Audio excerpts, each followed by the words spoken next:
o slide para cá.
Nossa, faz.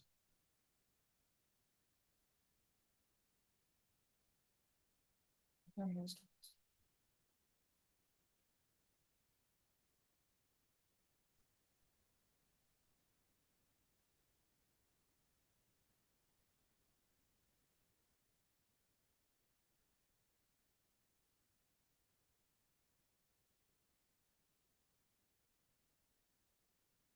tá. Sério, não vi.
Há muito tempo, estamos compreendendo sobre o mundo, certo? O universo inteiro, hoje pequena parte.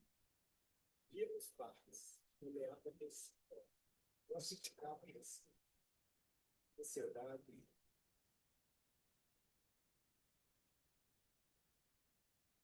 Por muito tempo, tentamos compreender o sofrimento humano como quem observa o universo inteiro por uma pequena flecha. Víamos partes.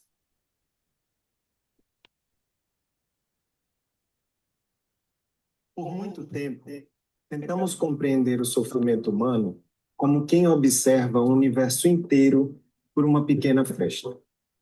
Víamos partes, nomeávamos sintomas, classificávamos sinais: ansiedade, depressão, desatenção.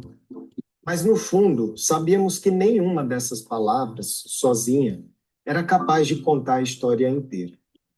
Porque o cérebro humano não sofre em partes, ele sofre em redes, em circuitos, em sistemas de comunicação que se desorganizam, se fragmentam, se silenciam e se reorganizam de formas que nenhum sintoma isolado consegue explicar.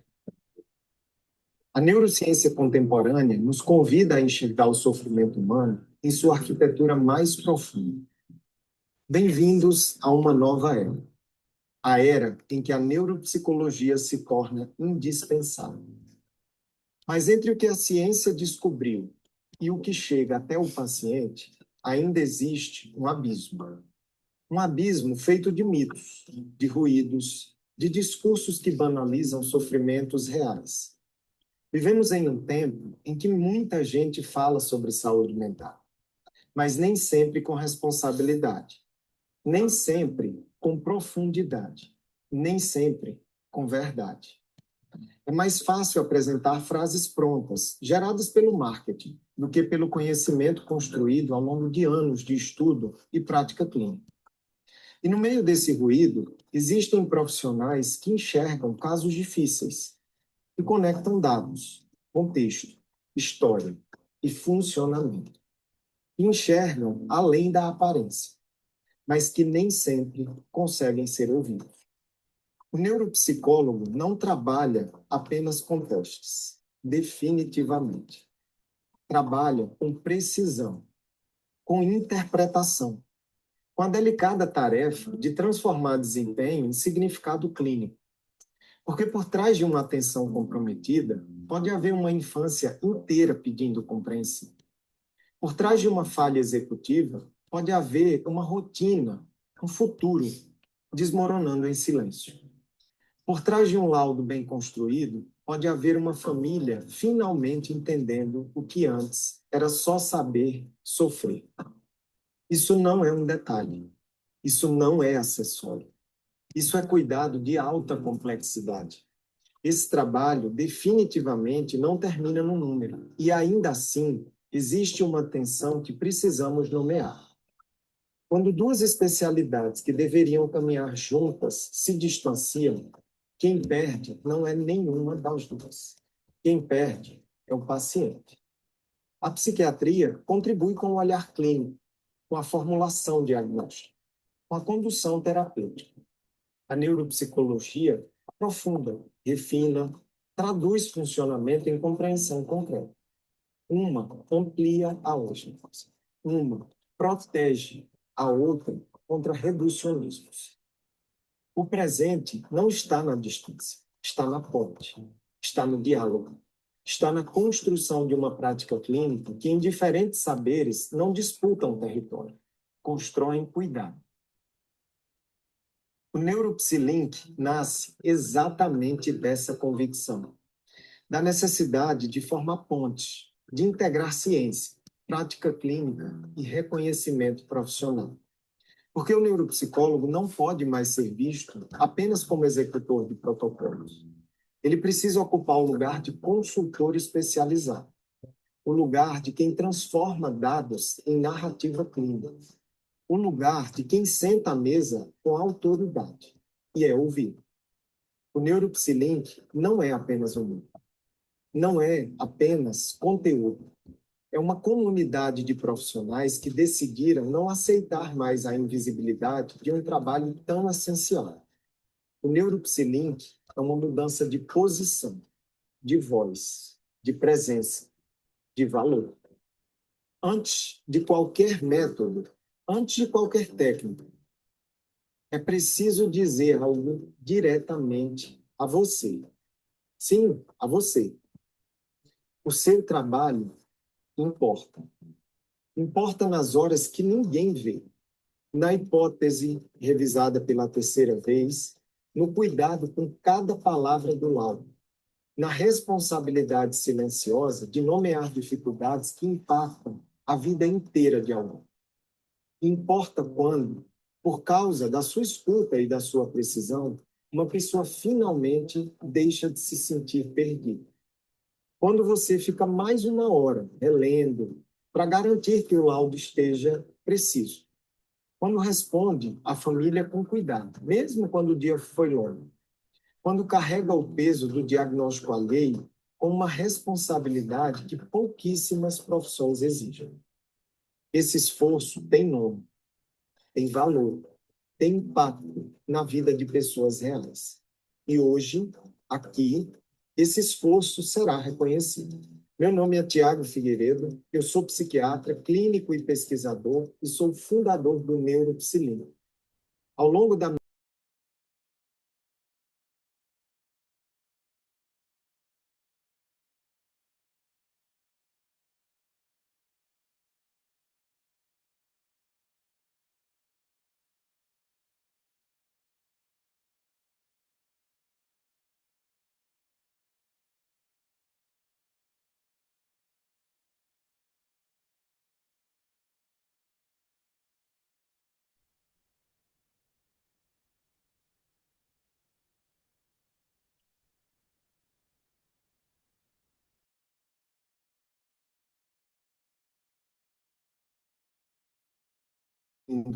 a sua melhor versão como profissional.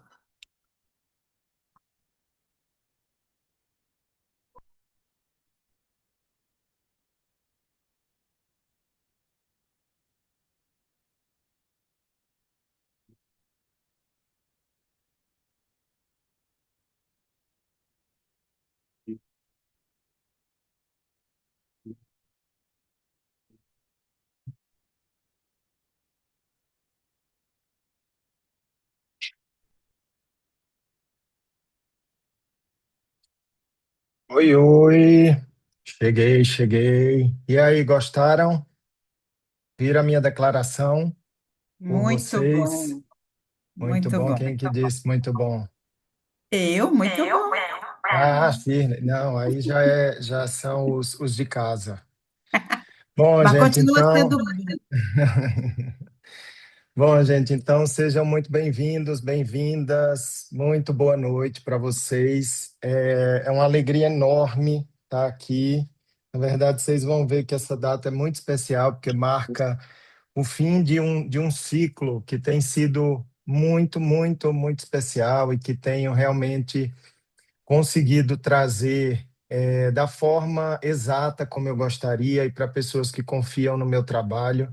E é muito bonito ver, é muito gostoso, é muito prazeroso de ver a evolução, né, individual, a evolução de encontro de duas especialidades, como a psiquiatria e a neuropsicologia.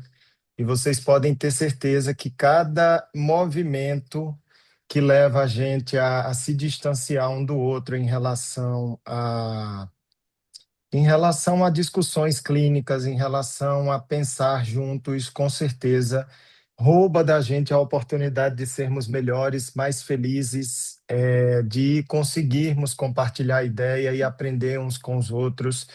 E aprendizado é sinônimo de autonomia, é sinônimo de felicidade para a gente todos os dias. E se tem uma coisa que eu vou falar com vocês aqui hoje, é o quanto que método pode traduzir liberdade para vocês, na prática de vocês. Então, já de antemão, eu quero agradecer por vocês terem topado estar aqui. É sempre um esforço, e como eu já disse, com certeza esse esforço será reconhecido.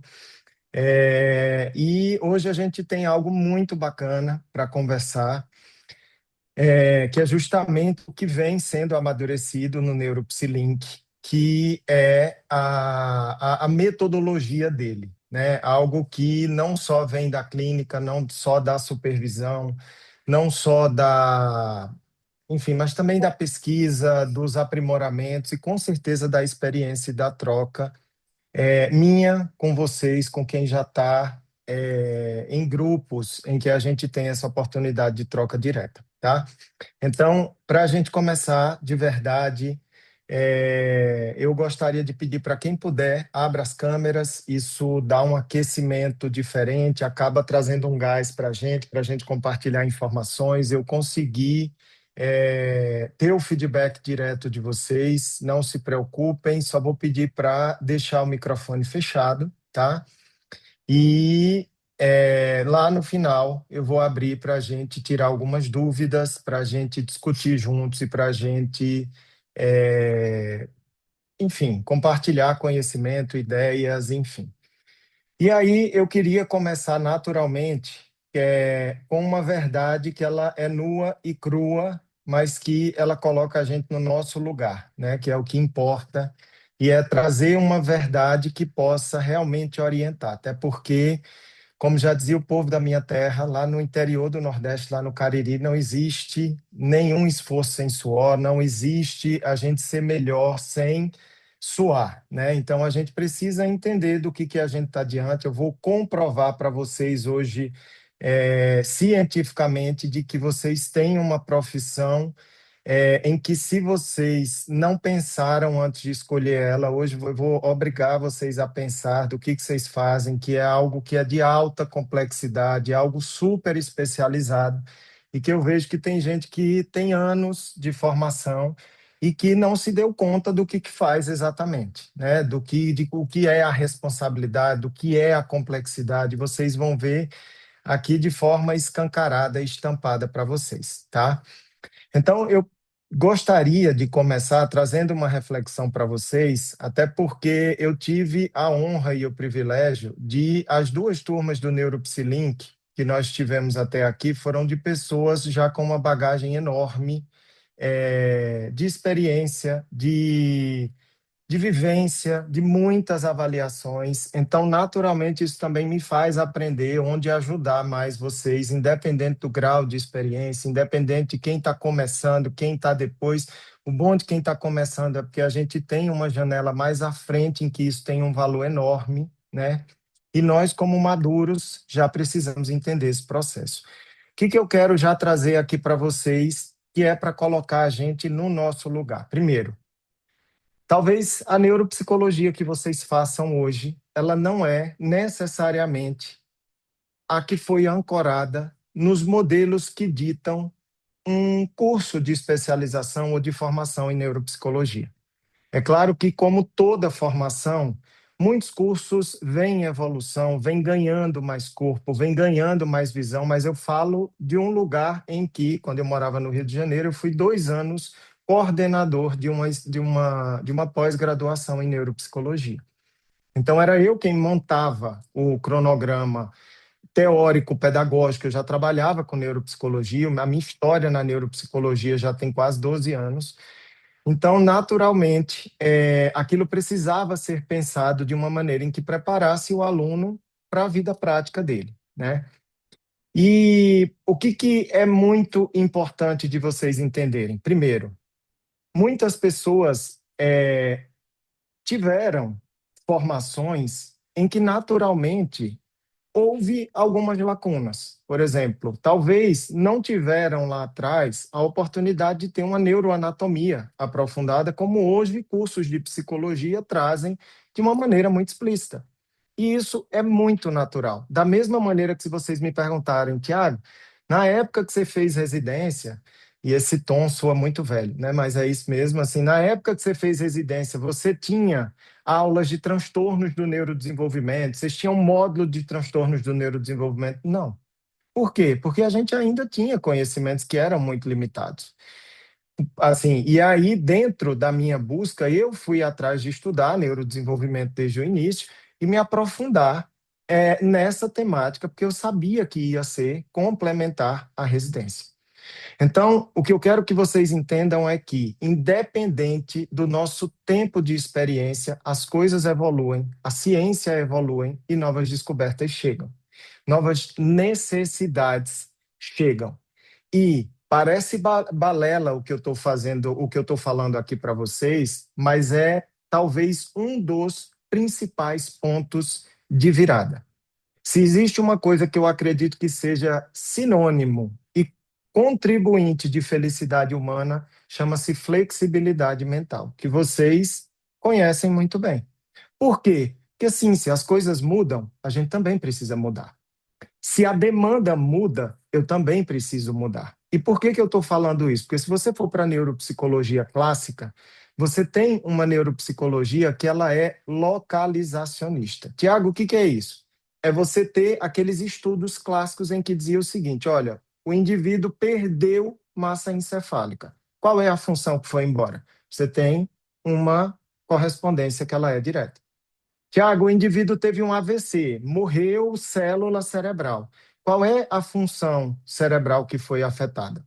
Isso a gente chama de neuropsicologia localizacionista. Ou seja, eu tenho o local e eu tenho a função que sobrepõe essa localização. Então, você vem de um aspecto que ele é morfológico e neuroanatômico. Mas não é esse o paciente que chega no consultório hoje. Pode ser esse o paciente daquele neuropsicólogo que faz hospitalar ou que tem uma parceria forte com um neurocirurgião, um neurologista clínico que trabalhe com essa parte de lesões morfológicas de maneira geral ou de perdas funcionais de base morfológica, que a gente vai falar dela aqui também. A grande demanda hoje é, de uma hora para outra, vem um boom que é precisamos investigar neurodesenvolvimento o tempo inteiro, precisamos investigar transtornos mentais o tempo todo, é tanto que eu brinco dizendo, é neuropsicologia. Por outro lado, não existe hoje uma atuação sem DSM. E DSM é o quê? Psiquiatria, né? Você não tem nenhuma síndrome neurológica, a não ser se você considerar as síndromes demenciais em que você tem neurodegeneração, você não tem nenhum transtorno neurológico em que ali seja o guia principal. Mas da psiquiatria, sim, a gente tem a Bíblia da psiquiatria. E a gente precisa entender o que isso significa. Não é simplesmente chegar para vocês e dizer assim, olha, tem um curso de DSM, tá, vamos entender o que é isso, o que muda do que eu faço, né? Porque é daí onde vem uma pressão que eu vejo hoje, que é um dos sinônimos de sofrimento também. Acho que de 15 pessoas que chegaram no grupo fundador do Neuropsilink, 10 chegava com um discurso de dizer assim: Tiago, eu estava para desistir da neuropsicologia, eu estava cansada, eu estava esgotada, eu já não aguentava mais, eu já não sabia se aquilo valia a pena. E isso vem de um ruído muito grande. Por quê? Porque é apaixonante o que se faz. Ao mesmo tempo é artesanal, ao mesmo tempo exige que você pense. E aí existe uma pressão social que a gente precisa ter muito cuidado, porque senão a gente faz o diagnóstico, a gente faz a investigação pelo outro, para atender à expectativa do outro, e não faz o que a gente aprendeu a fazer. E não faz um trabalho que ele é especializado, em que eu faço questão de dizer para vocês também que, quando a gente está aprendendo em medicina o serviço de saúde, por exemplo, a gente aprende a complexidade em saúde. Ou seja, você tem aquele serviço que é primário, que é, por exemplo, uma UBS, um posto de saúde em que o indivíduo vai, que qualquer coisa deve chegar ali, porque ali é uma triagem básica. Não que seja menos importante, muito pelo contrário. Na verdade, é onde você sana e você assiste realmente a população. Logo depois, você tem um serviço secundário, que pode ser uma UPA, por exemplo, pode ser uma policlínica, por exemplo, e você tem aquele hospital que vai configurar um serviço terciário especializado em saúde. Nas policlínicas e nos hospitais, tem serviços especializados. Você tem o neurologista, o cardiologista, o ortopedista, você não tem o médico geral. Por que eu estou falando isso para vocês?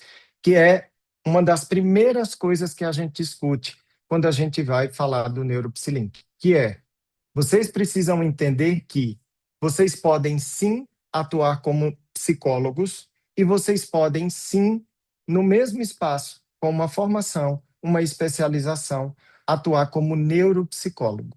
Só que o que é o pulo do gato aqui? Sua cabeça tem que mudar, porque você mudou de complexidade de serviço e você não saiu do lugar, tá? Se você não muda a sua cabeça para fazer neuropsicologia, você vai fazer uma coisa que fica confusa de maneira geral e você não vai deixar claro o que você está fazendo. É tanto que pode chegar um paciente para você e você dizer, olha, não tem a indicação de fazer uma avaliação neuropsicológica agora. Pensem num paciente com uma psicose aguda, ativa. Há uma indicação? Não é o momento, muito pelo contrário. Esse paciente pode, inclusive, piorar diante da sobrecarga de estresse.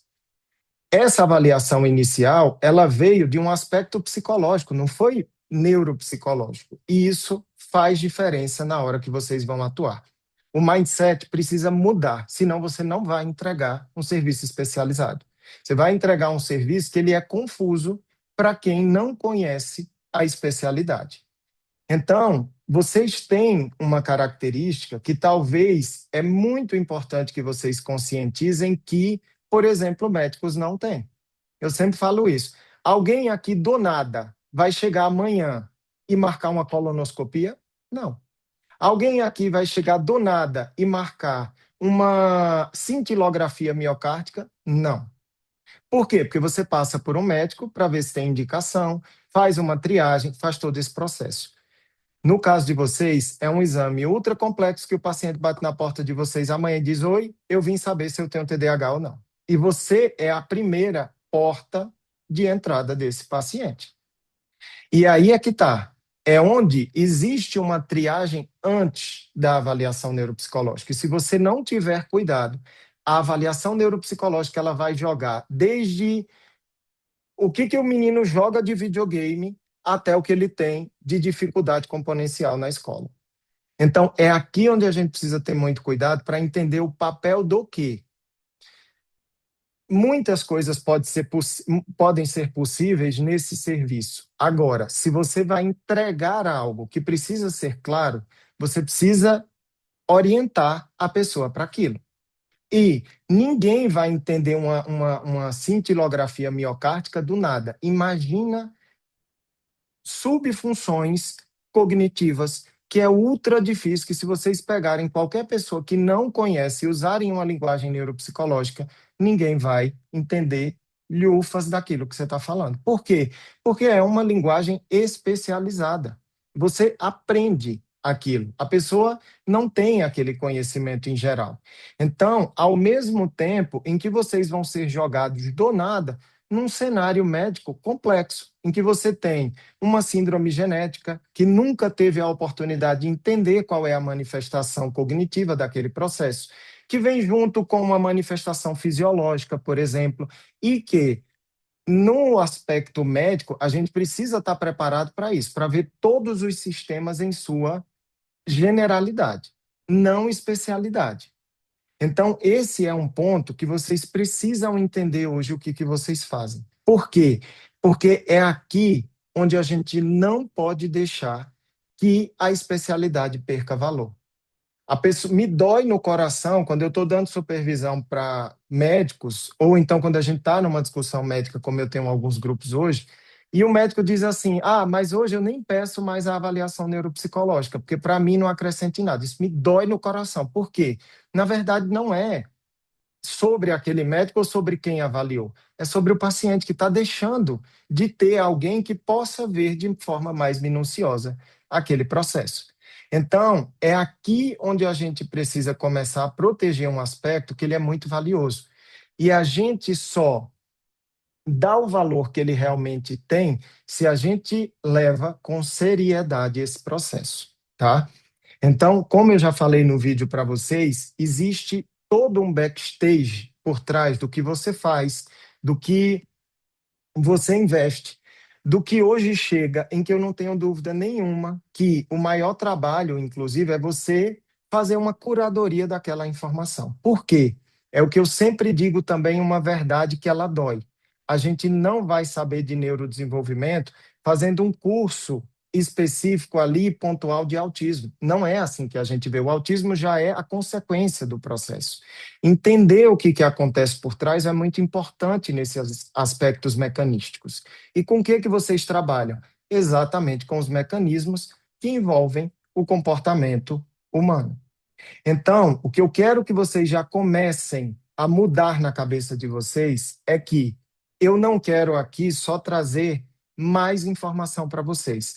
Até porque o nosso encontro de hoje, ele representa um degrau de uma trilha, né?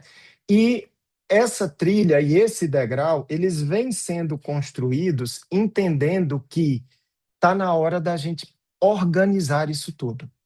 Muitos profissionais que chegam, eles não estão precisando de mais informação. Eles estão precisando de método para organizar aquilo. E onde é que eu vejo isso? Na hora de fechar uma conclusão.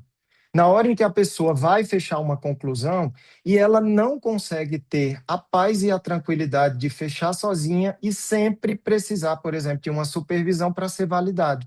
E muitas vezes é para ser validado, não é para construir do zero. Até porque você não começou a ver aquele paciente naquele momento, você já vem construindo esse raciocínio clínico. A conclusão, ela precisa ser a via de saída, é a via de saída do parto. Ou seja, ela tem que chegar e trazer a tranquilidade e alinhamento do dado. Uma coisa é uma decisão clínica, outra coisa é você travar na hora de juntar todos os dados, tá? Então, esse é um ponto que a gente precisa começar a falar dele, porque não é um curso de autismo em mulheres, não é um curso de síndromes raras, não é um curso de diagnósticos difíceis que vai fluidificar a sua escrita de conclusão. Você vai precisar de método, entendendo o que você avaliou, o que você juntou de dados semiotécnicos e como é que você vai organizar aquilo. Até porque tem gente que vai ler a sua conclusão.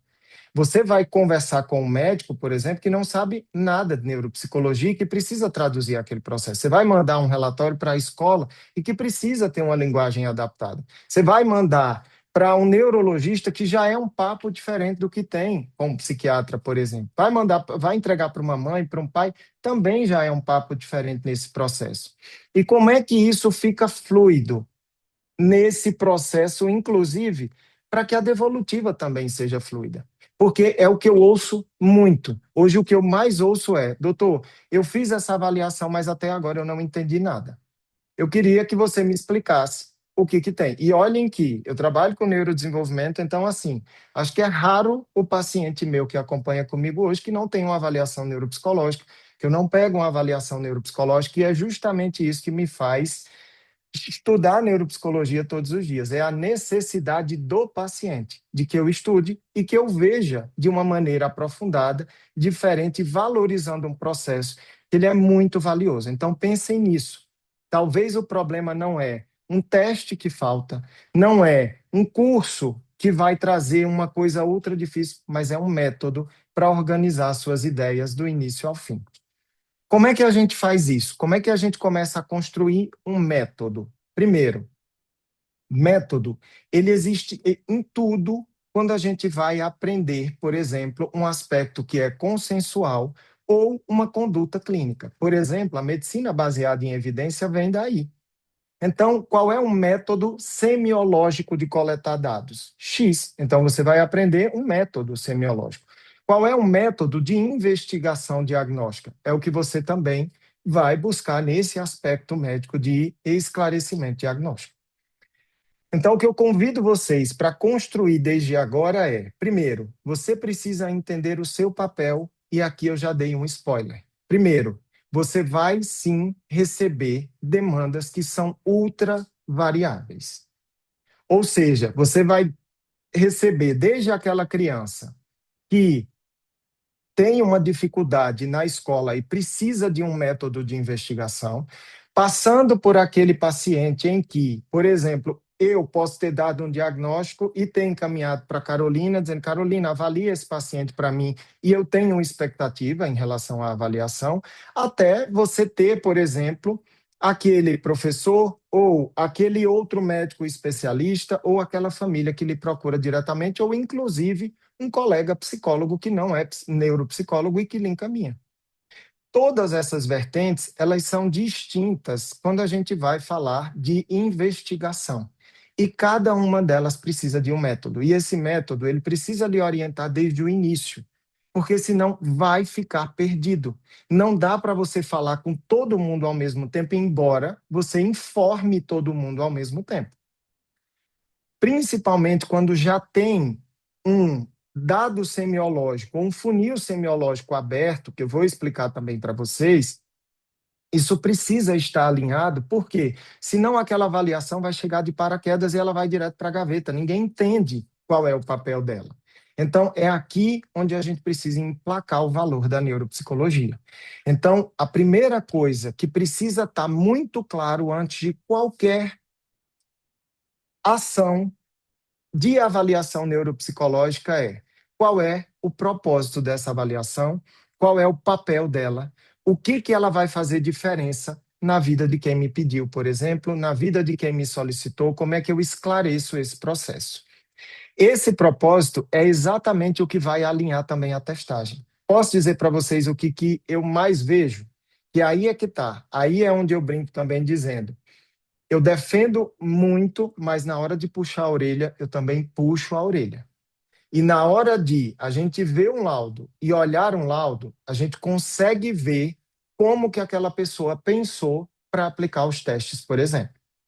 Eu já tive situações em que eu precisei explicar para a família muito de que aquela avaliação que tinha um valor mais caro era fundamental para a gente chegar a um diagnóstico que fosse, inclusive, de exclusão. Ou seja, eu preciso excluir que tem algumas coisas para poder eu trazer um diagnóstico com maior margem de segurança.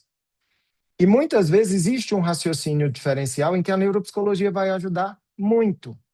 E aí me vem, muitas vezes, uma bateria de QI com testes polarizados em função executiva que não explicam nada, por exemplo, se eu estiver investigando um transtorno específico de aprendizagem, uma discrepância, inclusive em relação a desenvolvimento de alguns módulos cognitivos. Então, se você não alinha isso, você entrega uma avaliação de 30 páginas e ela não responde o que tem que responder. Por quê? Porque você precisa entender qual é a demanda daquele processo. Então, o método, ele vem desde a anamnese. O que que tem? Como é que eu penso a partir de modelos componenciais no que eu estou perguntando e no que eu estou ouvindo, inclusive? Então, esse é um ponto em que já existe uma diferença muito grande. Por quê? Porque é aqui onde você vai definir todo o processo de quais são os testes, quais são as escalas, como é que você vai se comunicar por escrito. Muitas vezes eu vejo quadros claros que não tem nada a ver uma coisa com a outra e vem escala de tudo que você puder imaginar. Ou seja, como é que você vai alinhar aquele dado e você vai explicar para a família aquele dado. Você só vai se perder dentro do processo. Se aquilo não tiver uma narrativa que conte uma história naquele laudo, e contar a história existe uma queixa disso, eu estou mapeando com isso do ponto de vista ecológico, eu tenho uma testagem que apoia essa ideia ecológica, e é aqui onde a gente consegue defender o porquê que eu acho. O que eu recebo muitas vezes é um alinhamento, por exemplo, de uma avaliação neuropsicológica que chega num diagnóstico de autismo e não tem um acesso para a cognição social, por exemplo. Ah, Tiago, mas precisa de um teste da cognição social para dar o diagnóstico de autismo? Claro que não. Por outro lado, como é que você vai defender a sua hipótese neuropsicológica? Ah, mas eu apliquei o SRS-2. Então, eu sinto em lhe dizer que não é uma avaliação da cognição social, né? A gente não tem esse acesso. Até porque como é que você avalia a cognição de alguém num determinado dado específico se a pessoa mesmo que responde sobre aquilo e não tem uma investigação técnica e um raciocínio clínico por trás? Então, é aqui onde a gente precisa começar também a entender qual é esse processo. Precisa construir uma narrativa em que a comunicação ela vai ser clara se o seu raciocínio estiver claro, a sua escrita estiver alinhada e a pessoa conseguir acesso àquele dado através de uma tradução do que você entende. E aí é aqui onde eu provo para vocês que o que vocês fazem não é nada simples. A complexidade do que vocês estudam e avaliam é muito, muito alta. E outra, hoje você trabalha no campo da saúde, então é complexo mesmo. A gente vai ter um aspecto que essencialmente vai estar relacionados com fatores intraindividuais relacionados com o comportamento humano. Porque aí eu convido vocês também a pensarem. Se você vai fazer uma avaliação neuropsicológica e você recheia aquela avaliação de fatores contextuais, familiar, pai que briga com mãe, que faz isso e aquilo, onde é que estão os fatores intraindividuais? Ninguém tá investigando. E você tem uma área hoje restrita que, se você não fizer, nenhum outro profissional da equipe vai fazer. Então, é onde você posiciona o seu trabalho como especializado, como necessário para o processo. E ele faz parte de fatores intraindividuais. Ah, Tiago, então não tem nenhum. A gente não deve perguntar nada da dinâmica, não deve perguntar nada do ambiente. Claro que não, porque você está lidando com uma pessoa. Então, é claro que você vai ter que perguntar. Como é que a pessoa dorme, se existe uma comunicação clara, como é que você vai avaliar funções executivas se você não sabe o que o menino deveria fazer? Ele tem consciência do que ele deveria fazer e não faz? Porque essa é a definição original. Então, é claro que aqui entra, mas isso não necessariamente precisa se transformar em 2 páginas de descrição, inclusive abrindo a vida ali do paciente, que é algo que tem que ficar restrito a um prontuário. Então, aqui é um ponto em que é importante a gente entender. Primeiro, é uma avaliação neuropsicológica? Sim. A gente tem por trás do comportamento fatores intraindividuais, que a neuropsicologia, inclusive, pode trazer um dado que nega aquela outra hipótese. Então, dentro desses fatores intraindividuais, quem são eles e de onde eles vêm? Primeiro, você tem um nível genético. Isso é intraindividual, isso é da pessoa, e cada um de nós temos uma programação genética que ela é irreplicável, a não ser que seja clonado. Eu tenho também o nível fisiológico, aquela pessoa que tem uma determinada quantidade de hormônio do crescimento, de hormônio tireoidiano, de puberdade que aconteça, nessa ordem. Isso é um fator intraindividual. Todo mundo aqui, se a gente pegar as 4 câmerazinhas de 5 mulheres que estão aqui, uma vai ser maior, outra menor, uma vai ter um corpo mais cheio, outra mais seco, um vai ter um braço maior, uma perna menor. Isso são fatores fisiológicos intraindividuais que independem dos aspectos ambientais na sua avaliação, embora é importante saber se essa pessoa teve uma nutrição adequada, cresceu com um estímulo adequado para aquele processo, porque senão não tem genética que aguente, não tem genética que se expresse nesse sentido. E aí é onde a gente entra nos aspectos complexos cerebrais, em que a gente fala da morfologia, que aqui quem é que vê em sua especialidade? O neurologista. Existe o aspecto cognitivo e você tem do outro lado o aspecto bioquímico molecular, que é o palco da psiquiatria. Então, quando a gente está falando, por exemplo, de ansiedade, de depressão, de esquizofrenia, de transtorno bipolar, você tem algo que está relacionado com uma desregulação química. Isso é bioquímico. Quando você tem uma lesão cerebral, que é o que a gente começou falando, é onde você tem um nível morfológico cerebral. E onde é que a neuropsicologia se posiciona? No funcionamento dos circuitos cerebrais. Você tem a cognição dentro desse processo, e a cognição, inclusive, ela é capaz de moldar a expressão comportamental.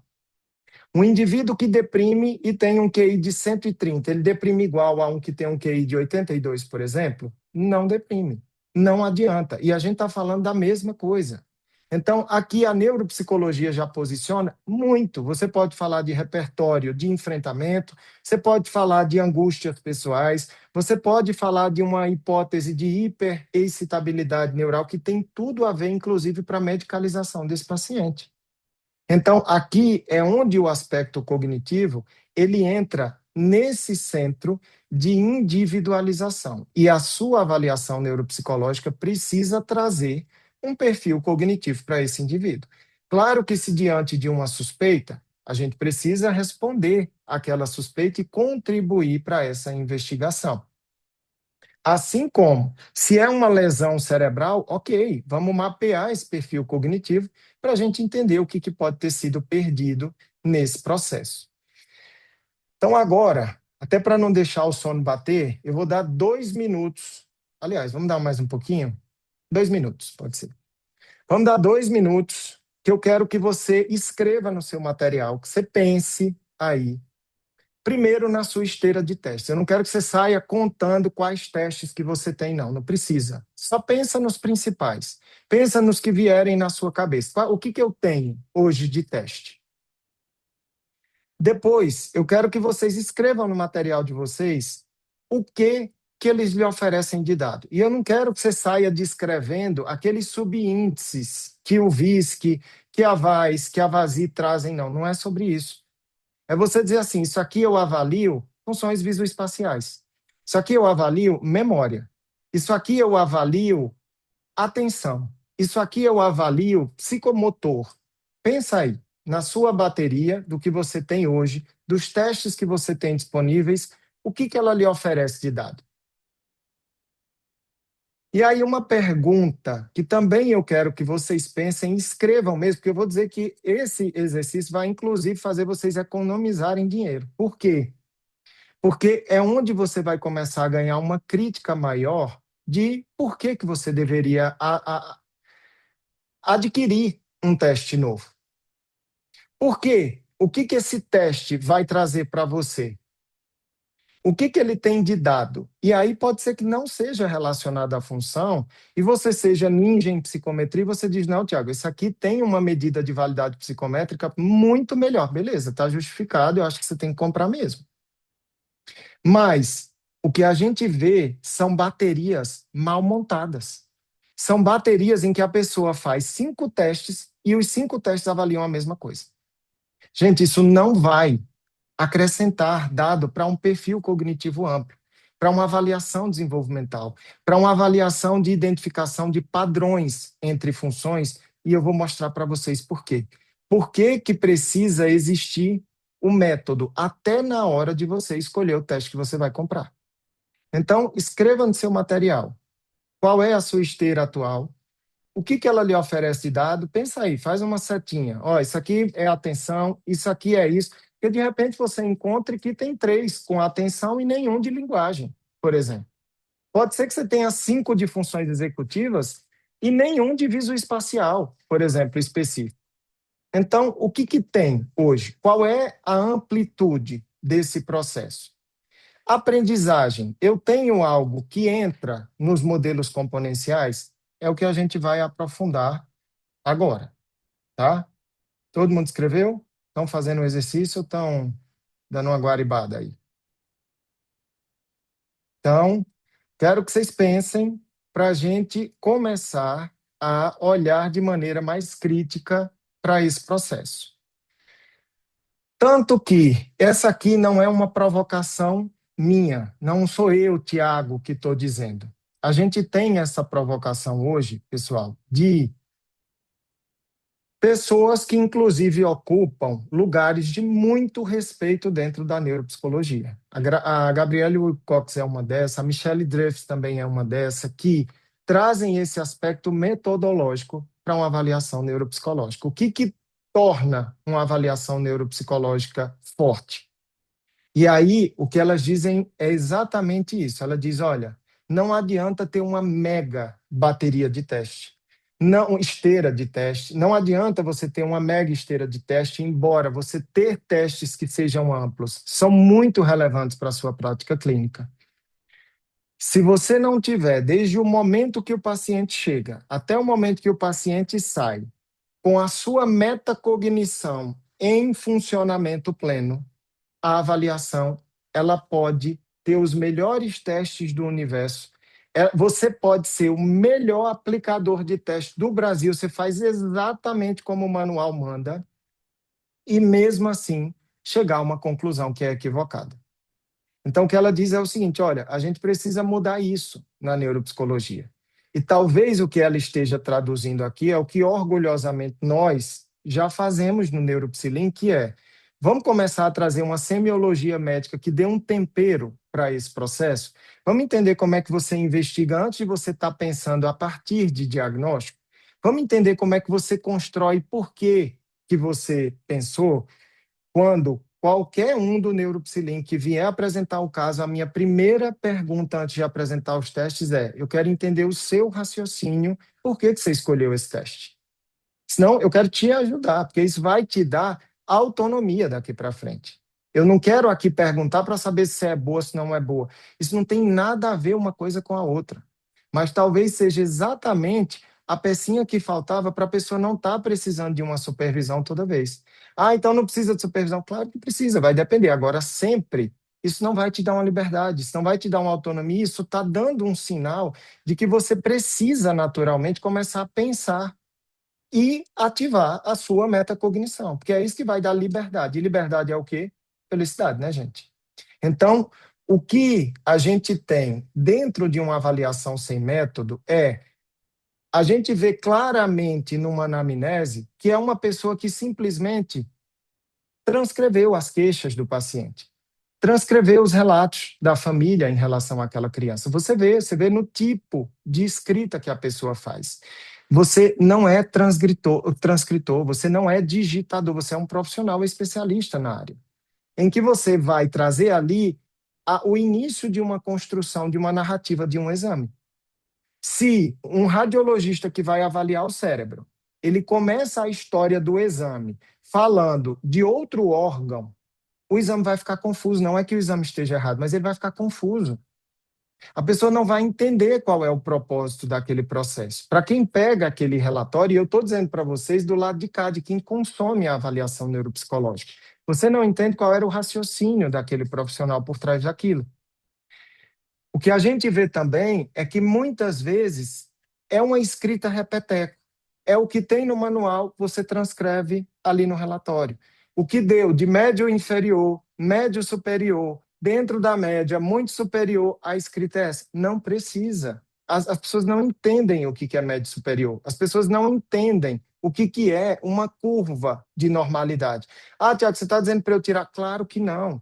A sua arte vai ser exatamente colocar o médio superior, porque para quem importa, importa muito, mas, ao mesmo tempo, eu não vou só ficar repetindo aquele dado. Eu vou, inclusive, diagramar meu laudo para poder saber onde eu vou colocar aquela informação que é suficientemente importante. Até porque eu vou dizer para vocês, um relatório que eu recebo, em que ele vem só descritivo e interpretativo e não me dá o número, é péssimo para eu pensar clinicamente. Porque muitas vezes é onde você tira também a autonomia do profissional pensar nos dados que você coletou.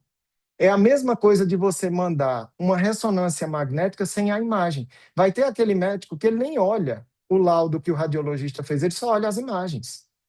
Então, aquilo é o dado concreto. Agora, todo mundo vai olhar as imagens? Não vai, gente.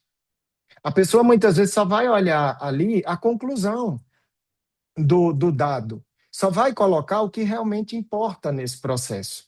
Então, é exatamente esse o processo que não dá para se repetir. Se você faz a mesma sequência e usa a mesma coisa sempre para todos os pacientes, eu já quero te ajudar te dizendo que algo não está certo. Algo precisa ser individualizado no processo. Você precisa pensar na anamnese onde é que você vai apostar, porque senão vai sobrar.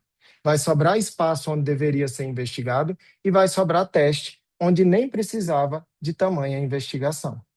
Então, é aqui onde você não começa a trazer o dado pelo teste. Ah, não, mas eu vi aqui que teve uma assimetria com uma discrepância entre os índices de inteligência e o de função executiva. Então, isso aqui já me liga logo ao TDAH. Aí eu vou te dizer, se for linguagem também vai aparecer isso, se for um paciente com depressão também pode aparecer isso, se for um paciente com transtorno bipolar também pode aparecer isso, qualquer outro de aspecto psiquiátrico que mexer com função executiva.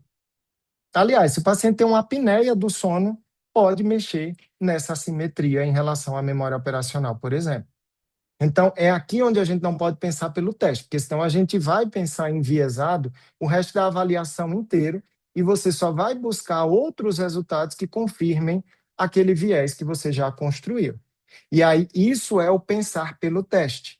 E aí a questão também é, eu sempre bato muito nisso, é ótimo a gente, quando dá aula, dizer o que não deve fazer, porque isso não é legal de fazer, porque isso não é legal de... Tá, mas e como a gente faz?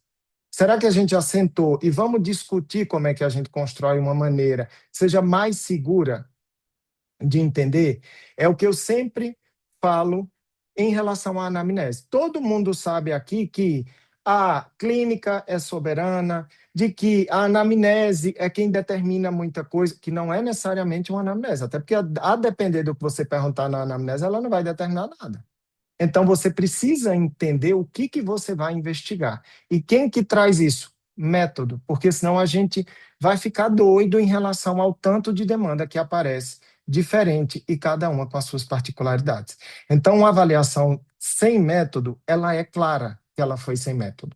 Ela é desorganizada, não na qualidade dos dados, mas na maneira de organizá-los, na maneira de pensar e principalmente para defender qualquer hipótese que você levantar. Porque é o que eu sempre digo, inclusive, para os médicos. Você deu um diagnóstico X, sim. Como é que você defende ele em tribunal? Assim, assim, assado. Ok, então pode ser até que o diagnóstico está errado, mas você teve um raciocínio clínico por trás. Você consegue defender o porquê. E não é simplesmente fazendo transcrição de dado de DSM, porque isso aí qualquer pessoa e ser humano que lê o DSM vai achar 3, 4 diagnósticos que ele se identifica. Isso é natural. Então, é aqui onde a gente começa a entender que, sim, o que você faz é complexo mesmo, que não é à toa que você está aqui essa hora podendo fazer um monte de coisa muito mais legal do que estar ouvindo esse sotaque nordestino, com certeza. Então, o que eu quero dizer para vocês é, primeiro, parabéns pela escolha. Eu, pelo menos, sou fã da especialidade e aprendo com ela todos os dias. E você tem uma especialidade de ouro se você souber conduzi-la. E você precisa estar, já dizia Clarice Lispector, você precisa estar igual quando está montado num cavalo. Toda hora você tem que entender o que pode estar acontecendo ali para não sobrar nesse sentido. E aí, quando eu pedi para vocês fazerem aquele exercício, não foi à toa. A gente hoje olhar para uma bateria de teste é entender se eu consigo trazer um perfil cognitivo que seja amplo o suficiente para eu entender como é que está o desenvolvimento, eu vou te dar um cenário clínico médico clássico de que a gente precisa disso aqui. É a criança com histórico de prematuridade, de extremo baixo peso ao nascer, que teve uma intercorrência clínica perinatal. Você precisa avaliar obrigatoriamente o perfil cognitivo desse indivíduo. Por quê? Porque é exatamente o que a gente tem de dado muito rico que talvez nenhum médico vá ver e que a neuropsicologia pode trazer um dado que seja divisor de águas para aquela criança. Que a gente tem perfis, a gente pode ter assimetrias que elas não vão ter critério de padrão ali no DSM, mas que você tende a ter bastante alteração cognitiva. Você tende a ter sequelas que elas só vão aparecer lá na frente, não é na neonatologia. Então, sim, você precisa olhar para o painel cognitivo, entendendo que você precisa avaliar inteligência, processamento verbal, processamento visoespacial, aprendizagem, velocidade de processamento, memória, funções executivas, cognição social, atenção, metacognição. Daqui a pouco está chegando teste que vai avaliar metacognição, por exemplo, que a gente ainda tem muito pouco. E é natural, isso faz parte do avanço da ciência, isso faz parte do desenvolvimento de testes que tragam isso. E aí não é ficar perdido em relação a todo esse cenário. Isso aqui começa a ganhar uma forma totalmente diferente se você vai beber de uma literatura que ela vem, por exemplo, da psicopatologia do desenvolvimento. O que isso quer dizer? A psicopatologia do desenvolvimento diz que você vai avaliar várias funções, mas elas não estão organizadas de maneira aleatória. Qual é a relação que a linguagem tem com funções executivas? Qual é a relação que funções executivas têm com a atenção? Por que na avaliação do pré-escolar você vai falar muito mais de marco desenvolvimental do que de déficit ou atraso, a depender da função que você for avaliar? O que você tem que priorizar na avaliação do pré-escolar? É tanto que eu estava conversando com a Ana Luísa, que já faz parte da comunidade e é um dos nossos orgulhos, e eu estava dizendo assim, olha, o que é obrigatório avaliar em pré-escolar? A, B, C e D. Eu não estou falando de teste. Eu estou falando de como é que você vai ter uma avaliação que ela é inquestionável. Por quê? Porque você tem uma trajetória de desenvolvimento. Você não pode ir só nesse aspecto que é geral e igual a qualquer outra fase do desenvolvimento. É por isso que você tem particularidades. Então, pode ser até que você diga, putz, eu preciso avaliar essa função, mas a gente não tem teste bom para isso. Isso é o tempo todo. Suzana está aí, é minha testemunha, que eu digo tudo. Suzy, precisamos de teste disso, não estamos avaliando bem isso, vamos aprofundar nisso. Por quê? Quem é que traz isso? São os modelos componenciais, que é o tema da nossa aula, em que eu precisei forrar o colchão para a gente deitar e olhar que a gente não tem uma organização cognitiva que ela é só de domínios cognitivos. Cada um desses domínios cognitivos que compõem o nível cognitivo, aquele que a gente estava falando sobre perfis intraindividuais, a gente tem várias subfunções dentro dele. Tiago, mas eu preciso saber disso tudo? Precisa. Porque o que você faz não é simples e você precisa saber disso. E você precisa ir dormir com essa frase na cabeça. Eu sou um especialista e o que eu faço, pouquíssima gente faz. Aqui é onde eu vou, por exemplo, pautar se uma criança tem um transtorno do desenvolvimento da linguagem ou tem uma dislexia. É onde eu vou pautar se o indivíduo tem uma dificuldade de aprendizagem ou ele tem uma descalculia ou uma dislexia, por exemplo. Quem é que me dá essa resposta e onde que essa resposta vem? Avaliando cada subfunção de uma dessas funções. É por isso que você não pode jogar testes aleatórios. Você precisa ter estratégia para entrar nisso. Porque imagina você fazer uma avaliação descrevendo do jeito que você descreve, talvez, cada uma dessas subfunções. Vai dar 150 páginas, você faz uma avaliação por ano. Não tem sentido. A gente precisa entender primeiro qual é o sinal que me diz que eu tenho que entrar nessa função e avaliar. Até porque, vou dizer para vocês, se eu encaminho para uma avaliação de mapeamento, o que eu quero que o neuropsicólogo faça é isso. Então, vamos lá, eu dei o diagnóstico de autismo, não tenho nenhuma dúvida disso e não preciso da avaliação neuropsicológica para isso. Agora, eu peço a avaliação neuropsicológica quando eu dou o diagnóstico de autismo 100% das vezes, porque me ajuda muito, é um diferencial, eu fico no escuro quando eu não tenho uma avaliação neuropsicológica bem feita. O que é aqui uma avaliação neuropsicológica bem feita se eu não tenho nenhuma dúvida em relação ao diagnóstico? É o mapeamento que eu preciso. Então, como é que é a cognição social? Será que esse indivíduo ele tem uma alteração na percepção social? Ou a percepção social dele é muito boa, a motivação social dele é muito boa, mas ele falha na mentalização, como todo mundo ali do autismo? Será que a linguagem dele, qual é o nível de alteração? Será que isso me faz colocar ele no nível 1 ou no nível 2 de suporte, em relação à sua linguagem funcional? Até porque nível de suporte equivale à intervenção. Não é só a gente classificar para ficar bonitinho e é aquele autismo que ninguém viu é nível 1. Pode ser que não seja, a depender do grau de dificuldade que a pessoa tenha, ele vai ter um QI lá em cima, ele vai ter uma linguagem funcional, mas o índice executivo dele é péssimo do ponto de vista adaptativo. E isso vai trazer a necessidade de um suporte para aquele indivíduo. Então, esse é um elemento, gente, que precisa estar como um guia clínico de vocês. Isso não é nada além do que clarear para vocês a escrita de uma conclusão, uma devolutiva do que é, do pai entender onde é que uma avaliação neuropsicológica entra nesse processo. E, claro, isso aqui defender a sua hipótese clínica. Olha, eu tenho um dado na anamnese que aparece, eu tenho dados ecológicos que aparecem e olha esse domínio cognitivo. É tanto que, se a gente tem dados que são primários e outros secundários, naturalmente, a gente vai ter uma relação que ela é hierárquica entre essas funções. O que eu quero que vocês pensem comigo? Primeiro, eu tenho módulos aqui que eles são primários, eles estão presentes desde o primeiro ano de vida da criança. Função executiva tá? Não.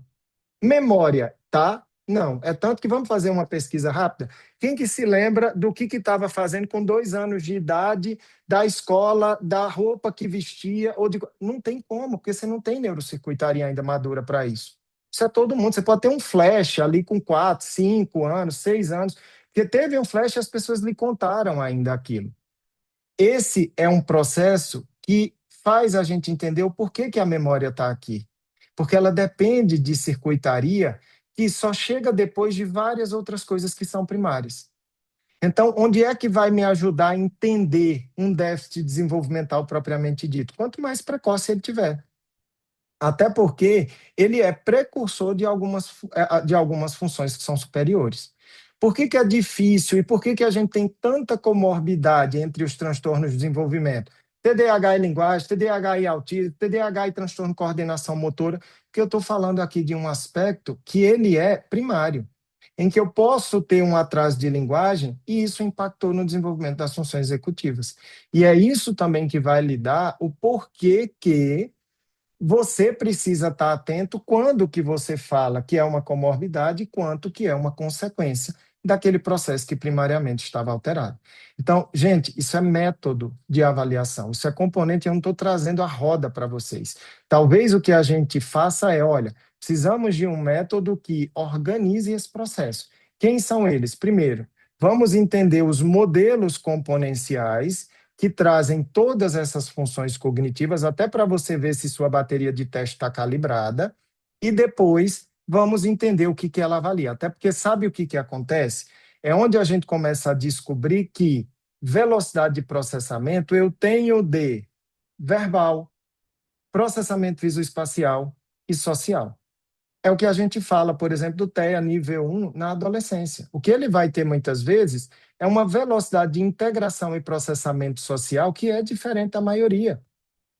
Então, é aqui onde a gente entende que não é porque eu vou fazer uma tarefa que é subteste de uma das baterias Wechsler e aquilo pega o scan visual e eu vou dizer que toda a velocidade de processamento ela está alterada. Não é assim, você está extrapolando o dado. Por quê?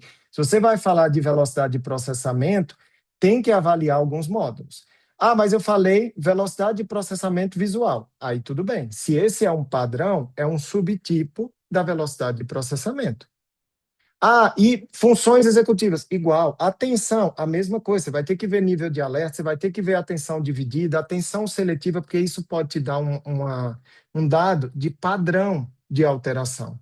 Um dado que vai ser o que defende a sua hipótese diagnóstica e é inquestionável do ponto de vista de qualidade da avaliação. Então, pensem que esse método ele vai ser útil em duas entradas principais. Primeiro, é compreender quais são os mecanismos por trás da queixa.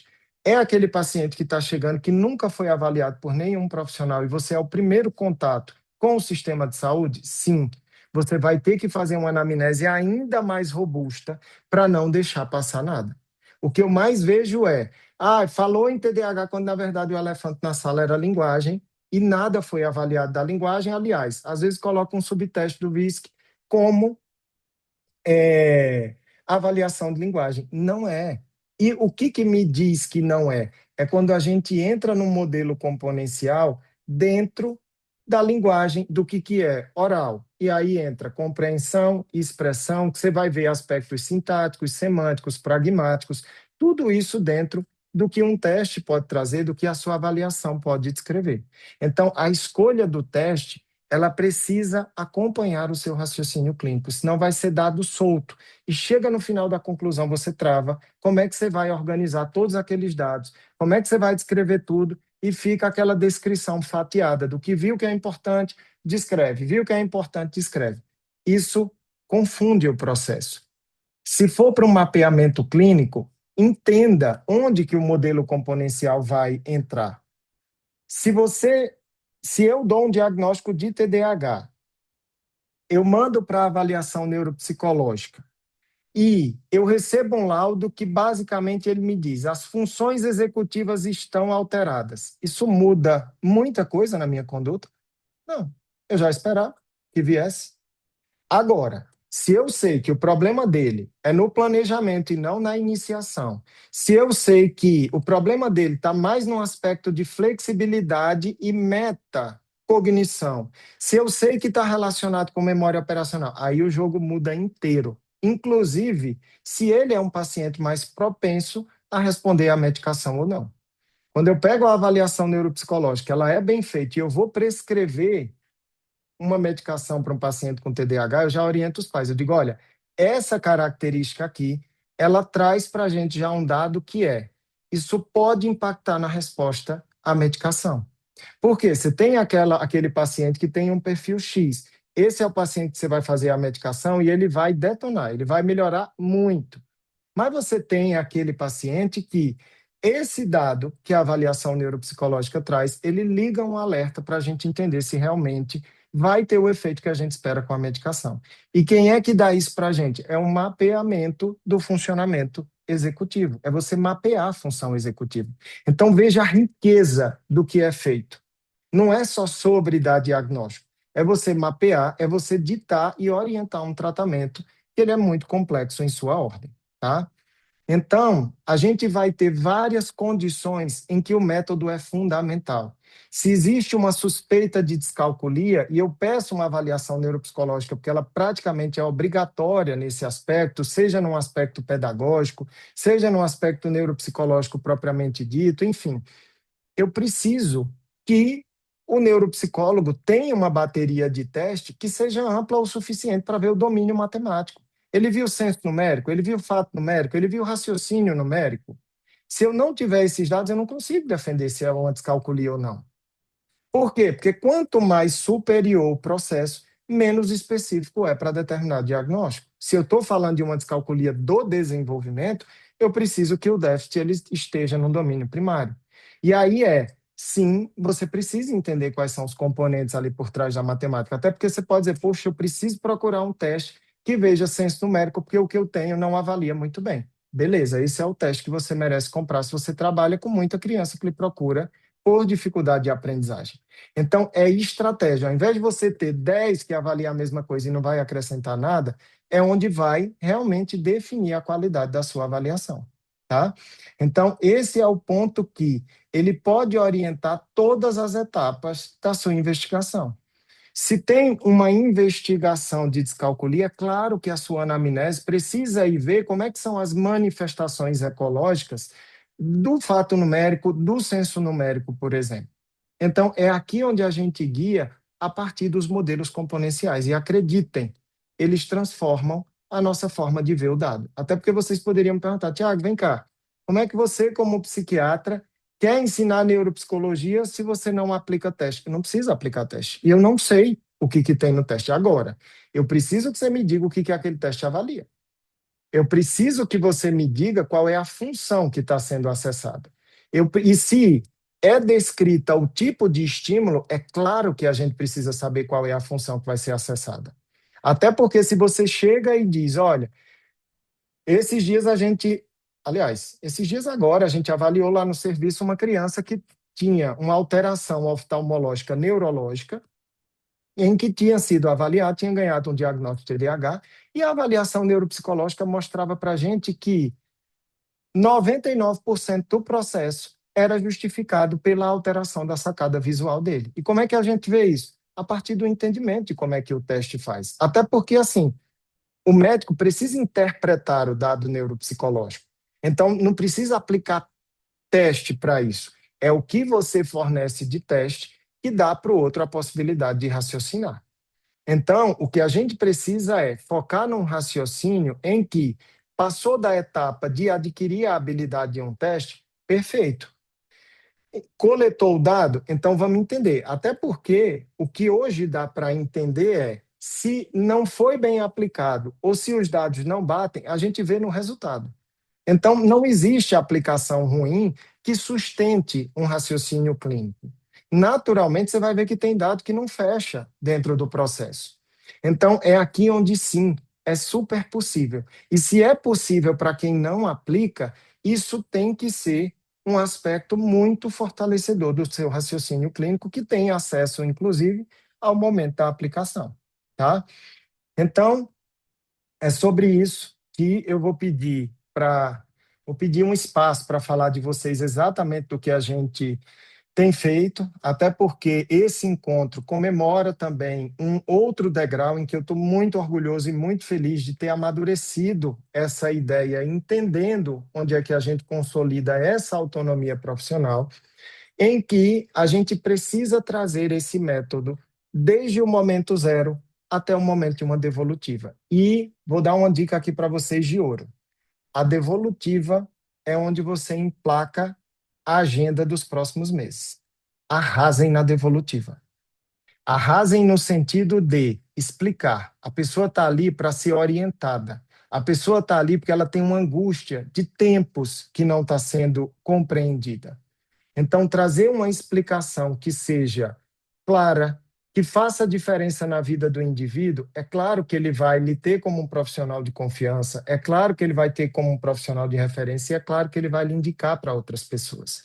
Então, naturalmente, prepare o seu raciocínio para uma devolutiva que seja fluida. E como é que isso fica mais fácil? É um método, até porque eu vou te dizer, não é a supervisão que vai trazer necessariamente essa segurança. Se você não tiver seguro em relação aos dados, naturalmente isso não vai ficar fluido para você falar, para você se posicionar, para você explicar dentro do processo. E basicamente vai ser passado ali o que foi visto, tá? Então, pensem nisso, de que o método ele vem do momento zero. Desde o momento em que chegou para você e você pensou o seguinte, espera aí, mas de onde vem? Tem algum profissional assistente? Já existe uma investigação em curso? Com quem que eu vou falar? Espera aí, se foi o Tiago que me encaminhou, então meu cliente é o Tiago. Eu preciso dar uma resposta para o Tiago, embora o paciente esteja pagando. Por quê? Porque existe um processo investigativo ali, como ele faria em qualquer parecer especializado. Se eu estou conduzindo e eu preciso de um parecer da neurologia, ele vai lá e o neurologista precisa me responder. É tanto que a gente se comunica através de encaminhamento médico, através de pareceres médicos. O hospital funciona dessa maneira.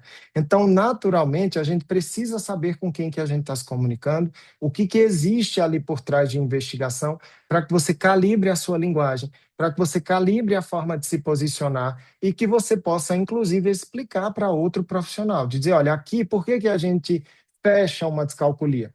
Eu tenho isso no nível comportamental, eu tenho isso quando eu coleto com a escola em relação a aspectos ecológicos, e quando eu venho para o perfil cognitivo, olha como está alterado aqui isso, isso e isso. Geralmente, esse é um ponto que ancora para a gente essa hipótese diagnóstica. Então, isso é muito importante, isso está lá no DSM, inclusive. Se vocês forem ler o critério, vai estar relacionado com esse aspecto de testagem. Então, o que eu quero é incentivar vocês a, primeiro, continuarem se orgulhando com o que vocês fazem, porque é verdadeiro, não é fake, é verdadeiro. Agora, ao invés de qual foi o resultado do teste, passe a perguntar o que significa, nesse caso, esse resultado. Não só à frente da norma do manual. Até porque o QI, ele vai ancorar a capacidade do paciente. Se vem um QI de 125 e o cara está dentro da norma, mas ele vai no médio inferior, está alterado para ele. Então, a gente precisa trazer essa relativização do dado para aquele caso, para aquele raciocínio que está sendo construído.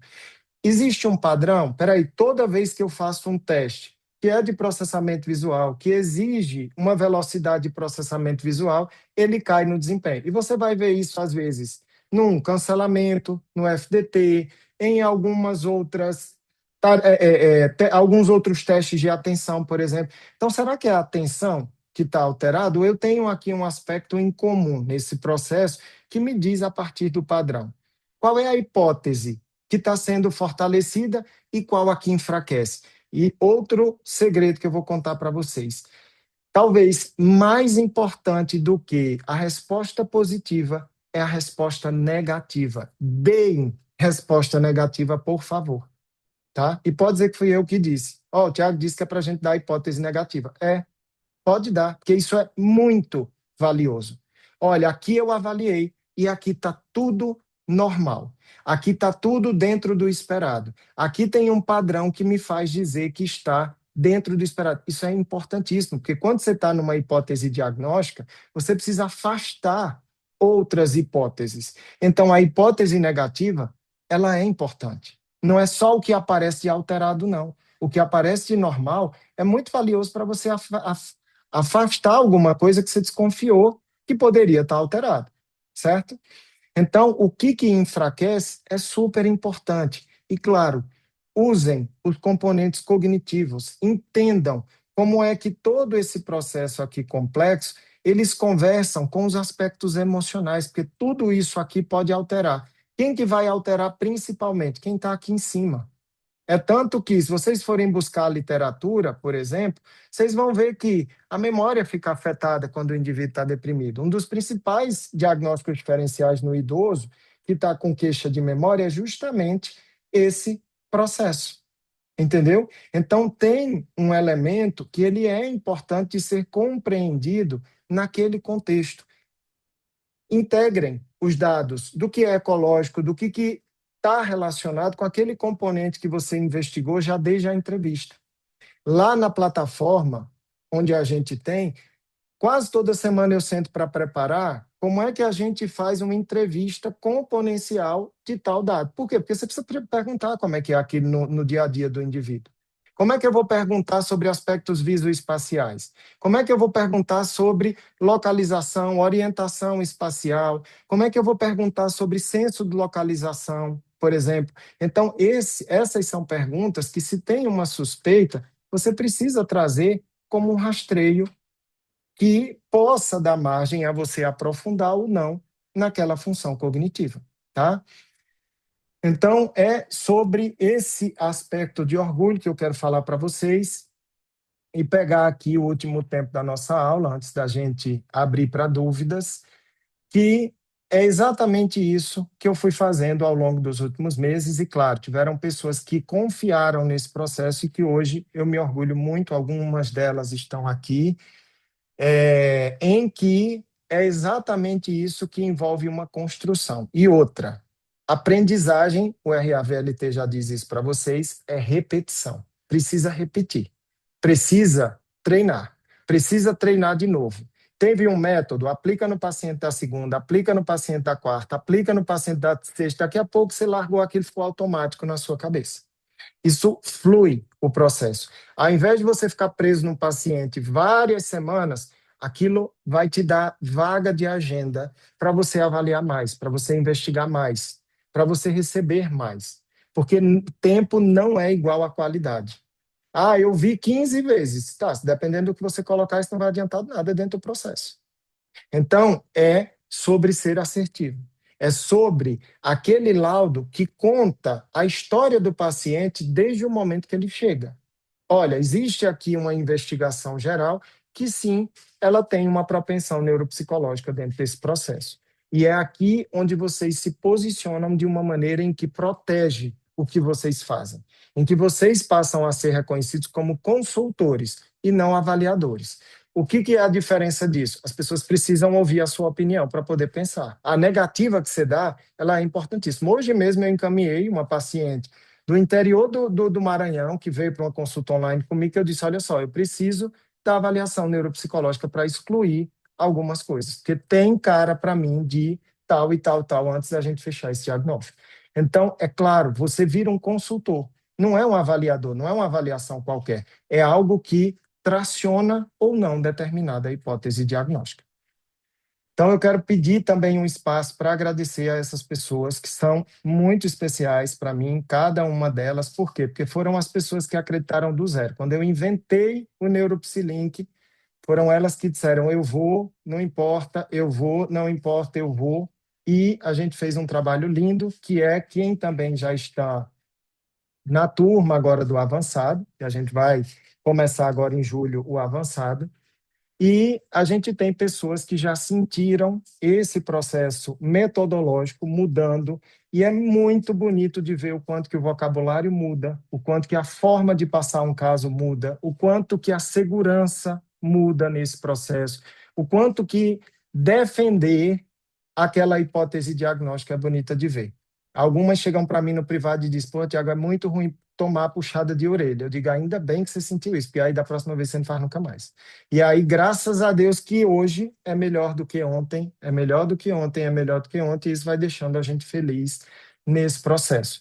Então, é um grupo que eu respeito muito, de pessoas que eu tenho muito orgulho da trajetória e evolução, e claro que tem a minha gratidão, o meu agradecimento, porque mesmo no escuro, desde o momento zero, disseram sim, né? Então, para todas elas que estão aqui, muito obrigado pela confiança e eu espero continuar contribuindo.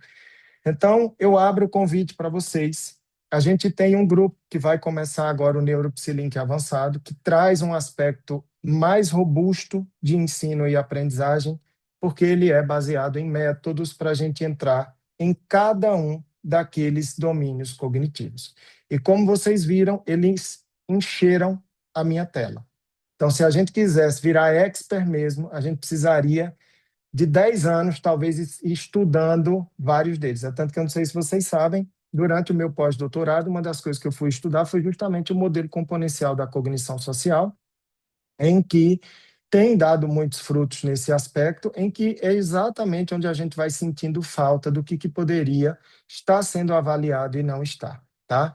Então, como é que funciona o NeuroPsiLink avançado para quem tem curiosidade em saber? Primeiro, a gente tem encontros que serão quinzenais ao longo de 12 meses. Ah, Tiago, 12 meses? São 12 meses. Eu não consigo trabalhar cada um desses módulos cognitivos, entrar em cada um dos componentes, inclusive para que você reflita sobre a sua testagem e sua escrita, em um aulão de um mês ali falando sobre modelos componenciais. E, claro, eu quero que você tenha tempo para testar, para aplicar, para repetir, para voltar, para entender de uma outra maneira. E aí é por isso que a gente vai ter encontros quinzenais, que são as quartas-feiras. Desculpa, aqui tá alterado um pouquinho o horário. É entre 20 e 21h30, tá? Não é 19h30. Começa às 8 e termina às 9h30 da noite, que nunca termina. Diga-se de passagem, a gente sempre fica tricotando no final.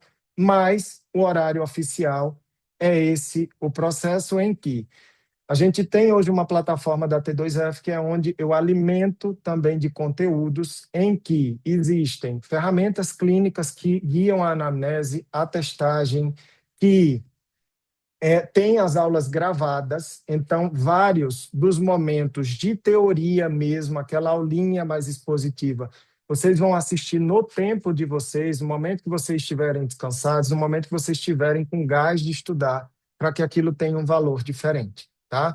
E o que a gente faz ao vivo?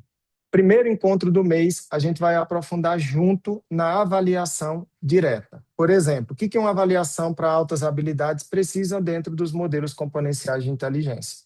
Quando é que eu preciso estender a bateria frente a uma hipótese de deficiência intelectual, por exemplo, já que é um dos diagnósticos mais delicados que a gente tem dentro desse processo.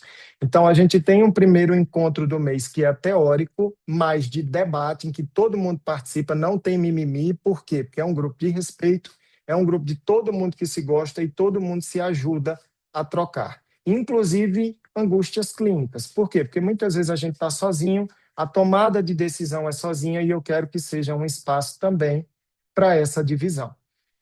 É onde a gente tem esse acervo e a gente tem uma comunidade também em que sempre a gente está gerando algumas coisas nesse sentido. Qual é o investimento? A gente tem um projeto que ele é estruturado em 12 mensalidades, por conta que é um processo de formação avançada, 12 vezes de R$ 647 é esse processo. É claro que eu traria uma condição especial para vocês. Então, para quem desejar, a gente tem uma condição exclusiva de lançamento em que como é que funciona. Para quem quiser entrar no grupo, até porque o grupo são de vagas limitadas, a gente não tem uma aula que é expositiva, a gente tem uma aula que é participativa o tempo todo, então não dá para a gente estruturar um mega grupo. Para quem quiser, a gente tem hoje uma taxa de matrícula no valor de R$ 200, que para quem for entrar no grupo vai abater na primeira mensalidade de julho, que entra no dia 15 de julho, tá?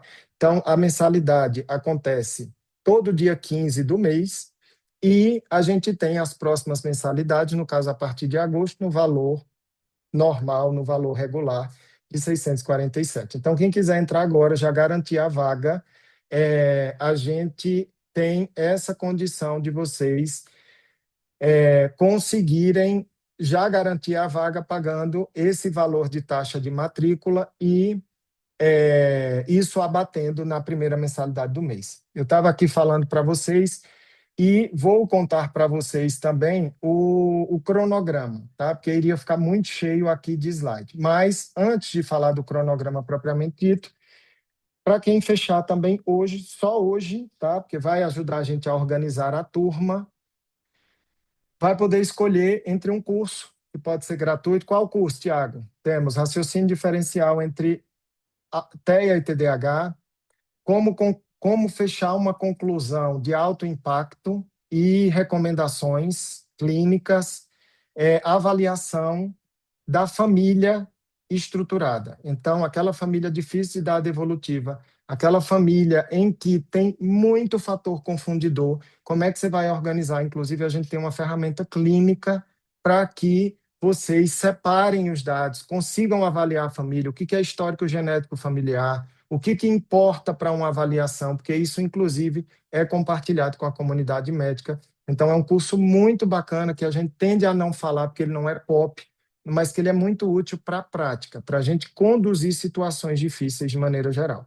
Então, para quem fechar hoje, vai poder escolher entre um curso, que é assíncrono, e aí vocês acessam quando puder e quiserem, não tem a ver com a base de dados do NeuroPsylink, ou, inclusive, podem escolher o meu xodó, que é o Universo Paralelo, que acabou de ser lançado, que é um livro que traz uma temática sobre desenvolvimento de personalidade, desenvolvimento de sexualidade, amizades e solidão no autismo, tá? Então é um livro muito bacana também, muito bacana para orientar na devolutiva, principalmente de adolescentes. Tem um guia prático de educação sexual para pais, um guia de orientação vocacional adaptada ao autismo. Então é um material também que ele é bacana, que hoje, para indicar para a família, pode ser útil, tá? E aí, só para a gente concluir, abrir para as perguntas, o que temos de cronograma pedagógico? No primeiro mês, a gente já vai começar com tudo que é falando sobre inteligência. Então, a gente vai falar dos modelos componenciais da inteligência. No segundo mês, visoespacial. Depois, cognição social. E no outro mês, processamento linguístico, linguagem, que é o grande calo que eu aperto todos vocês para avaliar, porque é onde estão vários dos diagnósticos diferenciais. É numa avaliação bem feita de linguagem. Depois a gente segue para atenção, depois funções executivas, metacognição, memória, aprendizagem, que aí vai entrar leitura, escrita e matemática, e, por último, a gente entra em transtornos do humor para entender como é que se posiciona, como é que avalia, o que importa para a avaliação neuropsicológica e transtornos de personalidade, tá? Então, a psiquiatria vai ser toda trabalhada nesse processo. Todo o primeiro encontro vai ser num aspecto prático da gente revisar como é que está sendo estruturada a bateria, como é que está sendo aplicada, o que vocês têm de método diante de algumas suspeitas clínicas. E o segundo encontro é uma supervisão de caso. Então, como já acontecia nos outros grupos, a gente tem um caso que é trazido real, em que a pessoa apresenta o caso, óbvio, de forma anonimizada, em que a gente vai ver tudo, a bateria de teste, a anamnese, o que pode, porque eu quero que vocês ganhem autonomia. Essa é a palavra. É pensar sozinho, é raciocinar sozinho, é defender a sua hipótese diagnóstica, você com a família, com o médico, com o seu colega psicólogo, seja o que for. Isso pode agregar bastante para vocês e trazerem uma sensação de tranquilidade. E, claro, vocês voltarem a amar a neuropsicologia, porque muitas vezes quando vocês a odeiam é porque vocês estão cansados. Então, naturalmente, isso ajuda a aliviar o estresse e a sobrecarga. Tá bom? Gente, dúvidas? Quero dúvidas. Alguém com dúvida em relação ao que foi falado? Perguntas? Cadê? O povo que eu não estou vendo, as carinhas, alguma dúvida, alguma pergunta que tenha ficado do conteúdo? Cadê? Ana Cláudia está dizendo que foi uma transformação mesmo, obrigado. Sim, eu também estou ansioso, inclusive, como eu falei hoje, e aí eu já vou falar aqui também, eu estou preparando uma apostila de apoio, tá, para cada módulo que a gente vai ter, que eu acho que é muito importante, foi uma coisa que o primeiro grupo me pediu bastante, era por onde poderia ser aprofundado, estudado, e como é difícil da gente ter isso de uma maneira sistematizada em livros. Muitas vezes o livro teórico, como eu escrevo o livro, eu sei qual é o que muda no tom da linguagem. O que eu quero é que seja um material pedagógico igual escola mesmo, que a gente vai fazendo exercício, que a gente vai fixando, que a gente vai trazendo o que é para a prática, porque eu acho que isso vai ajudar muito na fixação do conteúdo e fazer com que vocês treinem também a cada módulo de sair tinindo em cada uma das funções cognitivas e com os modelos componenciais na ponta da língua, que aí não tem ninguém que lhe segure, ninguém que derrube. Ok, pessoal? Então, se não temos dúvida, espero que tenha sido bom, espero que tenha sido agregador para vocês. Para mim foi ótimo. Obrigado por estarem aqui. Parabéns pelo trabalho e lembrem-se, vocês fazem algo especializado, é algo que é complexo mesmo, que tem que estar aprimorando mesmo e que é importante da gente estar dividindo e crescendo juntos o tempo todo. Tá bom? Então, deixo meu abraço, meu beijo e até a próxima. A gente se encontra. Até já, gente. Tchau, tchau.